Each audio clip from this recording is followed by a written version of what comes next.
Why are there so many tall presidents with wide faces? Did you know, and I did not know this, I knew that presidents were tall, but the last time a person was elected president who is shorter than the national average was in the last decade of the 19th century. And in 100% of the elections in the last century and 20 years, 75% of the time, the taller candidate wins the election. And, I did not know this one was news to me, they have wider faces, which makes me feel good. But anyway, wider faces convey more power and aggressiveness than do narrower faces. That's a quote from the book. Anything in italics is a quote from the book.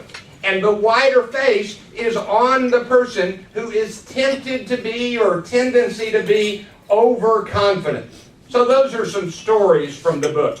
But this is kind of an academic book. Tomas Chamorro-Premuzic is a person born in another country, teaches at a Columbia University, I think, and is a very good researcher and academician. The book is worth reading, but the title really does say it.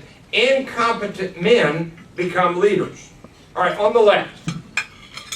Putting more women in leadership roles does not necessarily improve the quality of leadership. Whereas putting more talented leaders into leadership roles will increase the representation of women. And so, he doesn't say just hire any woman, but he says throughout this book that if you look carefully at what women actually do, they have more of the qualities that result in better leadership. Women actually make better leaders, but men are almost always given the leadership positions. And women are encouraged, taught, trained to develop and demonstrate predominantly male traits. I would circle that. Women are taught to develop and demonstrate male traits. This is a mistake. We should elevate the better leaders into the leadership positions, and since women have more of the traits that deliver better leadership results, we should have more women in leadership positions. All of that is what this book says, and you can leave now for this one. I've said what the book says. We'll try to flesh it out as we go through. So 6 lessons and takeaways at the bottom of the page. Number 1, overconfident, not self-aware leaders can bring serious and lasting harm. We must learn to guard against being fooled by such leaders. And number 6, this much is clear.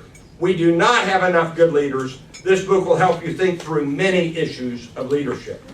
Now, I've not read the first section to you at all. It has my direct highlights from the book. The ones in bold and big font are really worth reading. Hope you found this useful. Why do so many incompetent men become leaders, and how to fix it? Thank you. Take 45 seconds, turn to the person next to you and say, here's something that grabbed me from that one. Go. Here, we'll look this way.